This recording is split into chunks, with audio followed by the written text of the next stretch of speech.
सार दिनै दुलाराय बर' फरायसा आफादनि 52थि बोसोरारि जथुम्मानि आद्रा थानाय थान्दैमेल बेहाय जथुमनाय जादों गोदान बिबान दानाय जागोन माबायदि जाजानायखौ लुबैयो सारा? आंहाबो मोनसे खाबु मोनदों जे बे गावसोरनि माबा जे बडि सोलायनाय बेनि एसे गिबि समाव आं बिथांमोनजों नुजाथिफैनायनि मोनसे खाबुखौ मोनदों। बेनि थाखाय आं गोजोनदों आरो बिथांमोनहा माबाफोर मोनसे मेसेज होलां होनना बुंनायाव आङो होबाय।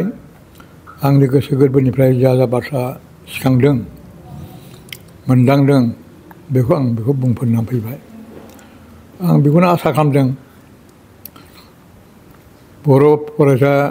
दुलाराय बर' फरायसा आफादा दाजेननायनिफ्रायनो बर' समाजनि थाखाय एबा हादोरनि थाखाय गोबां हाबा मावबोगासिनो दं।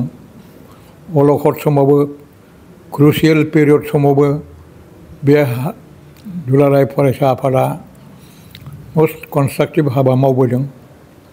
जों मिथिगौ दुलाराय फरायसा आफाद होनना बुङोबा जोंनि बर'फोरनि सेंग्रा हान्जा बियो।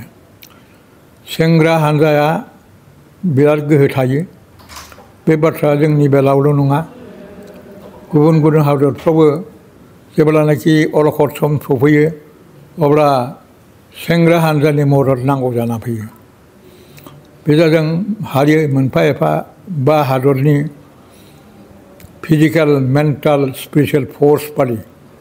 दिनै दुलाराय फरायसा आफादाबो बुंदोंबा जोंनि बर' हारिनि फिजिकेल, मेन्टेल आरो स्पिरिचुवेल फर्स आं बेखौ गनायो।